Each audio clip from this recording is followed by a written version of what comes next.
નમસ્કાર મિત્રો, આ ધોરણ 11 માં આપણું પ્રકરણ નંબર 4 જે છે, પ્રકરણ નંબર 4 એમાં આપણે રાસાયણિક બંધન અને આણ્વીય રચના એના જેડબલઈ નીટની ચર્ચા આપણે ચાલુ હતી.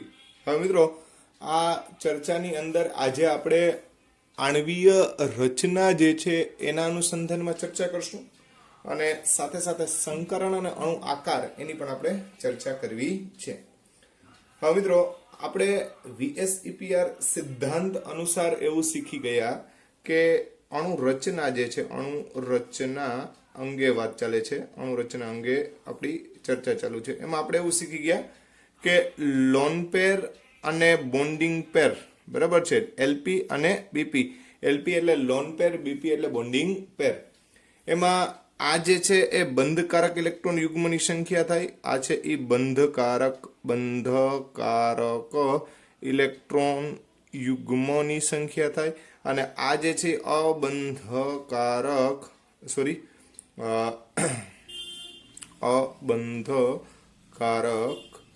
ઇલેક્ટ્રોન યુગ્મની સંખ્યા થાય, જેને આપણે લોન પેર કહીએ છીએ, બરાબર છે.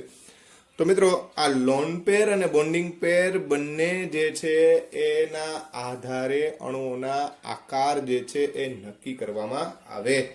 હવે અહીંયા મહત્વની બાબત એ છે કે અણુ રચના એવી રીતે રચાય કે જેથી મિનિમમ અપાકર્ષણ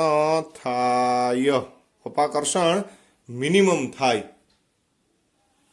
હવે મિત્રો, તમે જાણો છો કે અહીંયા શક્યતા બોન્ડિંગ પેર વચ્ચે, બોન્ડિંગ પેર લોન પેર વચ્ચે અને લોન પેર વચ્ચે અપાકર્ષણ જે છે એ રહેલું હોય. હવે આપણે વાત એવી કરી કે અણુ રચના એવી રીતે રચાય કે જેથી કરીને મિનિમમ એટલે કે ટૂંકમાં ન્યૂનતમ અપાકર્ષણ થાય, બરાબર છે. અપાકર્ષણ જે છે એ એકદમ ન્યૂનતમ થવું જોઈએ, નિગ્લેજિબલ જેને કહીએ. તો હવે LP વચ્ચે અપાકર્ષણ સૌથી વધારે હોય, એનાથી ઓછું LP-BP, અને સૌથી ઓછું જે છે અપાકર્ષણ BP હોય, બરાબર છે. અપાકર્ષણને રિપલ્સન એવો શબ્દ પણ કહેવામાં આવે. તો આ રિપલ્સિવ ફોર્સિસ ઓછામાં ઓછા હોવા જોઈએ, એવી રીતે અણુઓ અવકાશમાં ગોઠવણ પામે,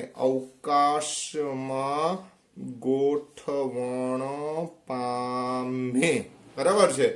તો મિત્રો, બંધ રચાય એના માટે થઈ અને જે સેન્ટ્રલ અણુ જે હોય એની સાથે જોડાયેલા બંધોના આધારે અહીંયા આપણે જુદી જુદી આણ્વીય રચનાઓ અંગે ચર્ચા કરવી છે. તો હવે આપણે આ અણુ બંધારણો જે છે એના અંગે ચર્ચા કરીએ. મિત્રો, આ તમામ ચર્ચાઓ આપણી ટેક્સ્ટબુકમાં બહુ સારી રીતે આપેલી છે, પણ આપણો જે કોન્સેપ્ટ સમજવાનો છે એના માટે થઈને અમુક બાબતો જરૂરી છે, એટલે આપણે થોડુંક રિપીટાઇઝેશન થશે, પણ કોન્સેપ્ટ સમજવા માટે ખૂબ જરૂરી બાબતોને આપણે પહેલા ધ્યાનમાં લઈ લઈએ. હવે અહીંયા આપણે માની લો કે અત્યારે બોન્ડિંગ પેરના આધારે જ વાત કરીએ. માની લો કે બે ઘટકો બોન્ડિંગ પેર સ્વરૂપે છે, એટલે અહીંયા આપણે બોન્ડિંગ પેરની સંખ્યા માની લો કે 2 છે.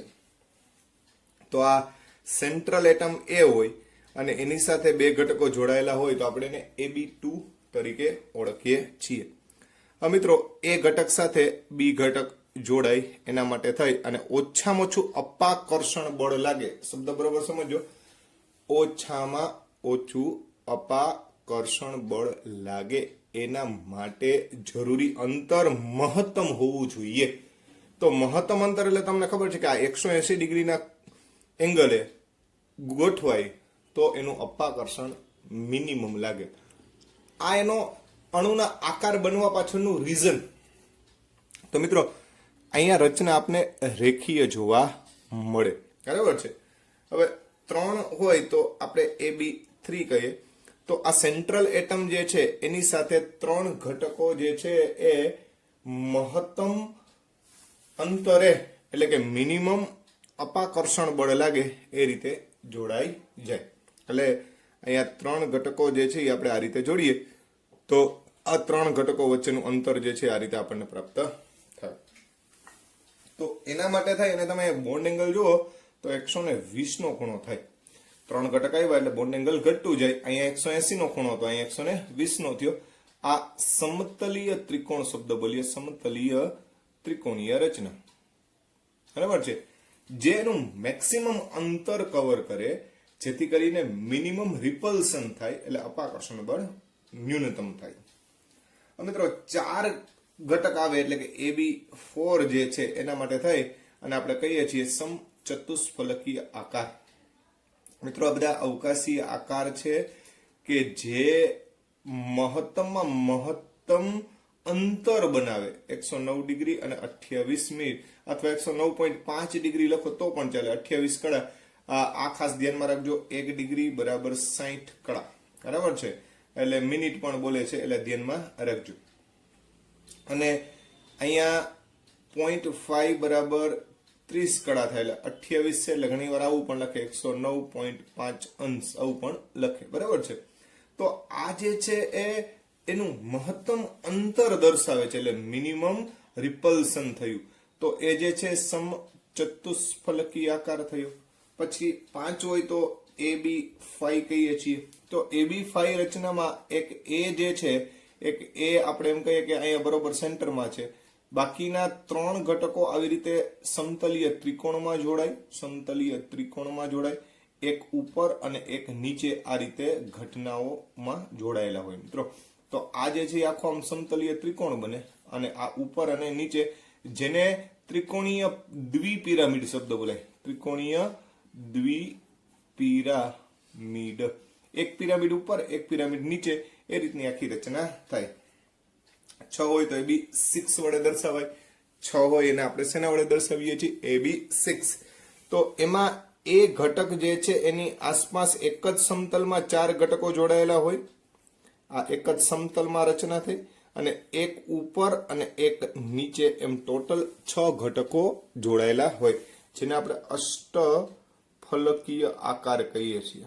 આ જ રીતના જો AB7 હોય મિત્રો તો પંચકોણીય દ્વિપિરામિડલ પ્રકારની રચના જોવા મળે. તો આ બેઝિક રચનાઓ જે છે કે જેમાં એ મહત્તમ અંતર ધરાવતા હોય અને ન્યૂનતમ રિપલ્શન, એટલે આને આપણે રેખીય કીધો, સમતલીય ત્રિકોણ કીધો, સમચતુષ્ફલકીય કીધો, ત્રિકોણીય દ્વિપિરામિડ કીધો. હવે મિત્રો આમાં બધાયમાં બોન્ડ એંગલ બધાયના સરખા હતા.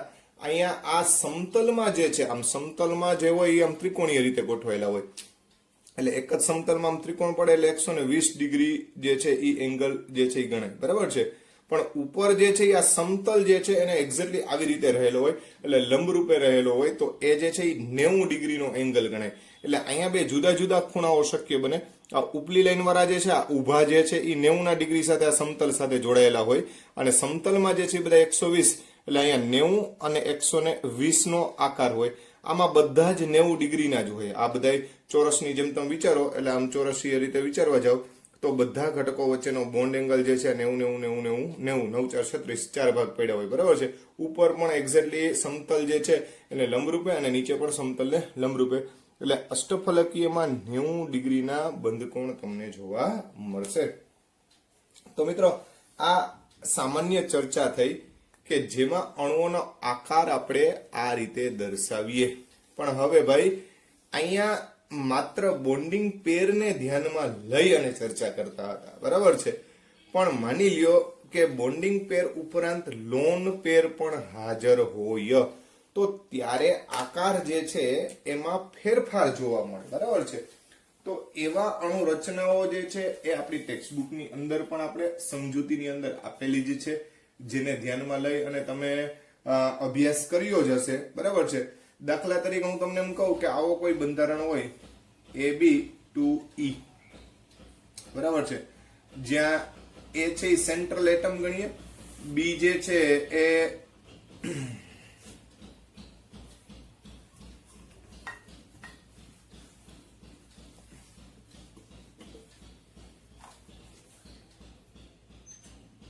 AB2E એમાં એ જે છે એ સેન્ટ્રલ એટમ ગણીએ, બી છે એ બોન્ડિંગ પેર ગણીએ અને ઈ છે એ આપણે લોન પેર ગણીએ. બરાબર છે.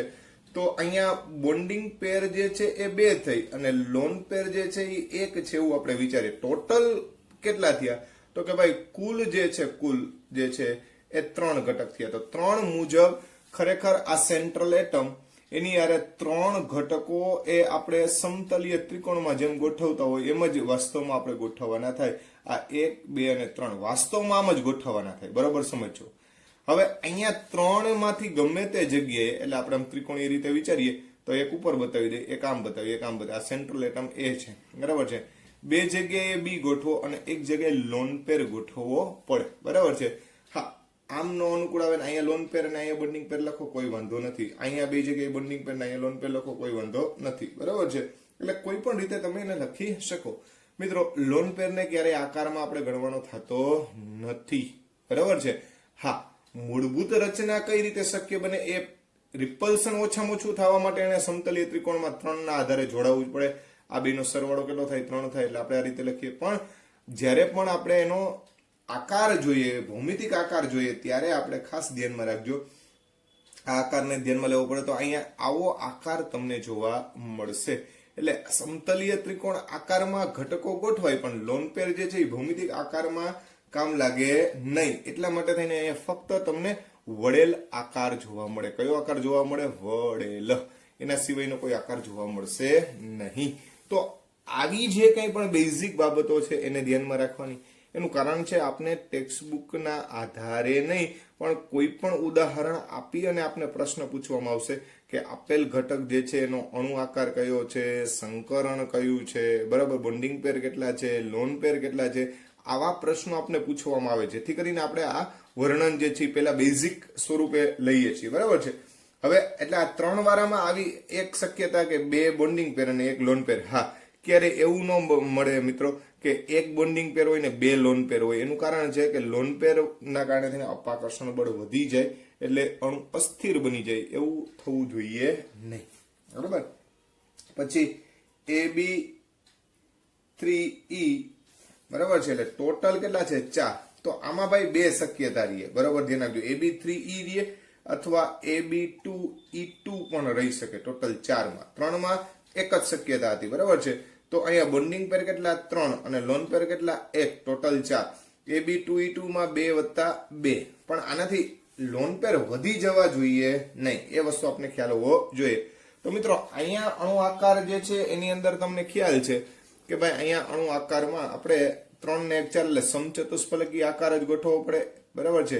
એમાં એકને આપણે લોન પેર તરીકે જાહેર કરીએ, બાકીના 3 બોન્ડિંગ પેર તરીકે જાહેર કરીએ તો આ રીતની તમને રચના જોવા મળે. હવે વાસ્તવમાં સમચતુષ્ફલકી આકાર એટલે આ રીતનો 3 ઘટક અને માથે એક ઘટક જે છે એ આવી રીતે જોડાયેલા હોય એમ આપણે કહી શકીએ.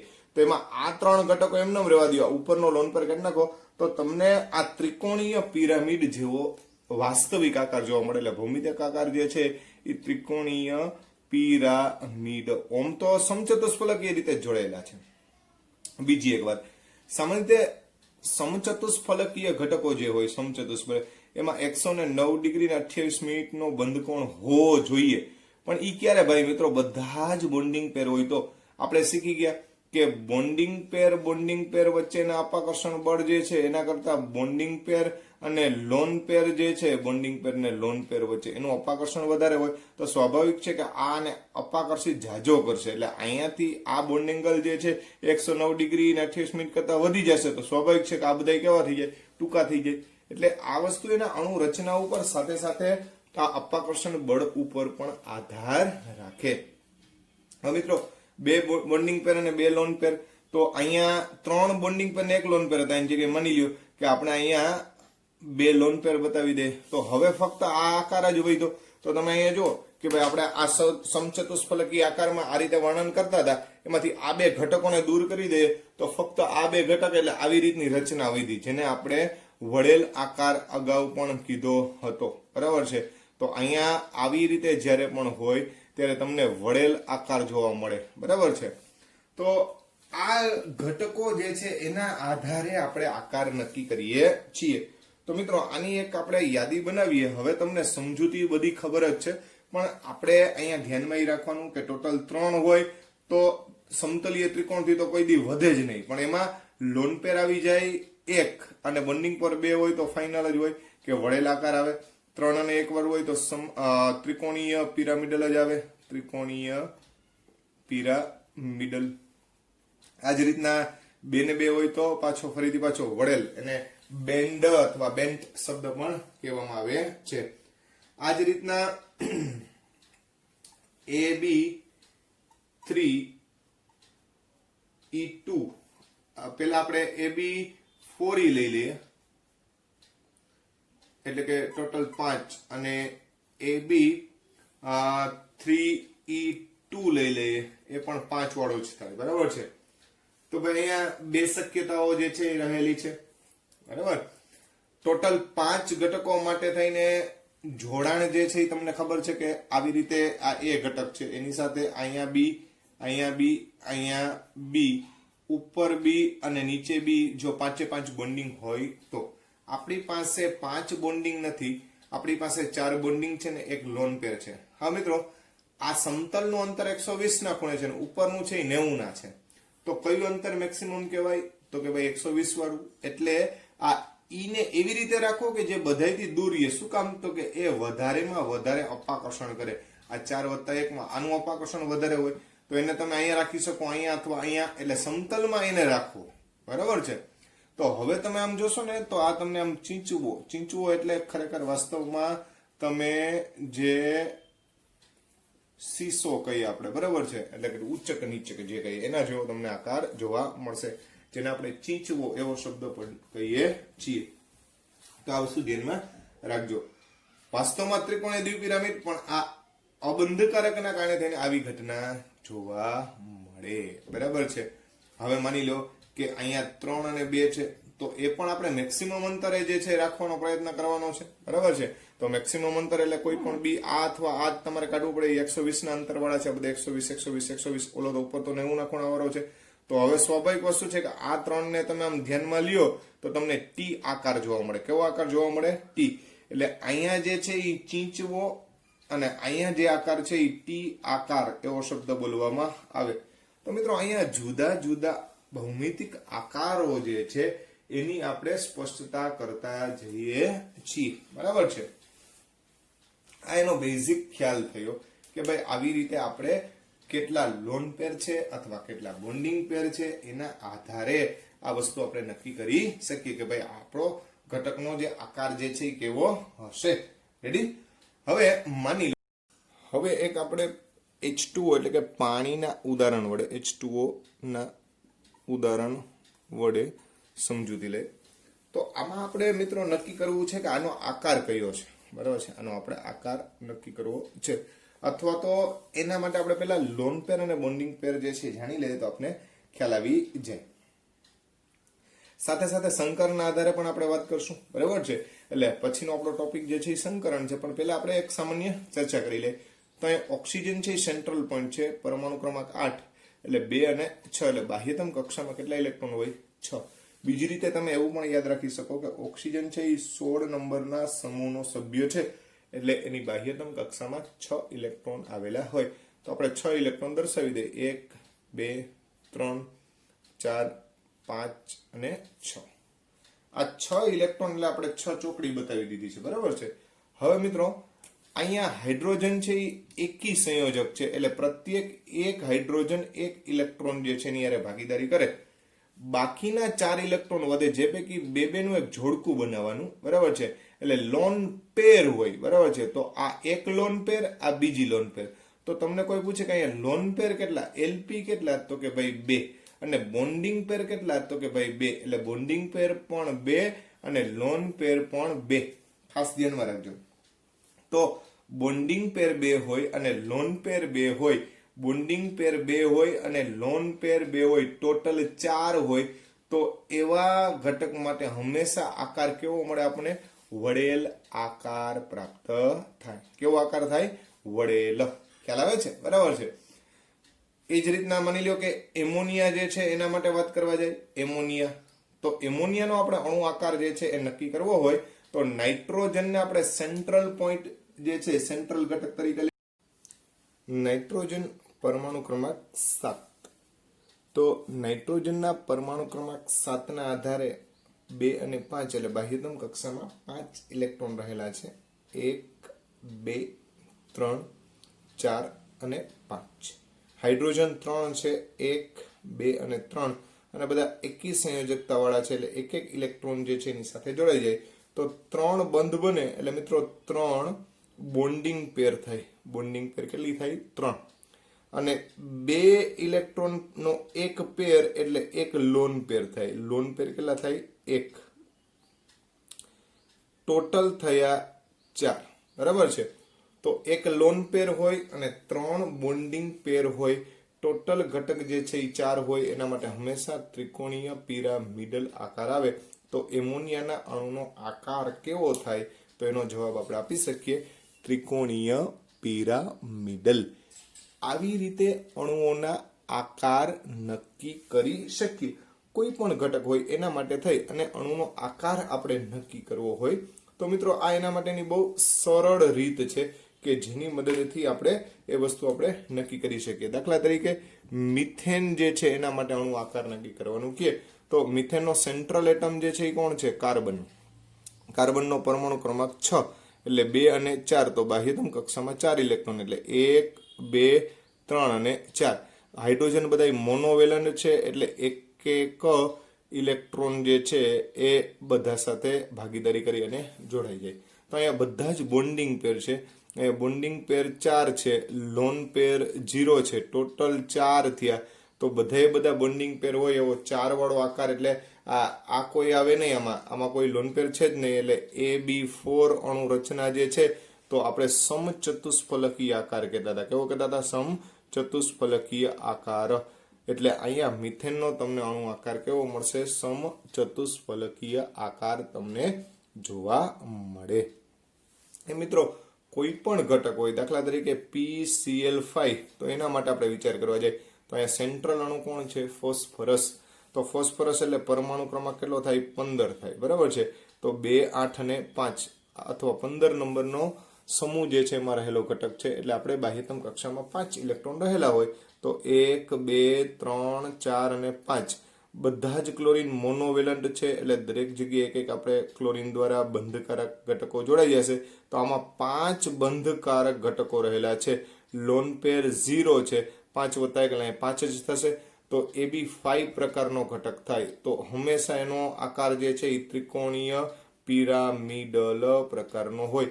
જે આપણે પહેલો કોષ્ટક જોયો તો એના આધારે તમે આ વસ્તુ સમજાવી શકો. બરાબર છે. તો મિત્રો અહીંયા તમને કોઈ પણ ઘટક માટે થઈને તમને પૂછી શકે. બરાબર છે. એવું નથી કે આ ઘટકો માટે થઈને જ પૂછે.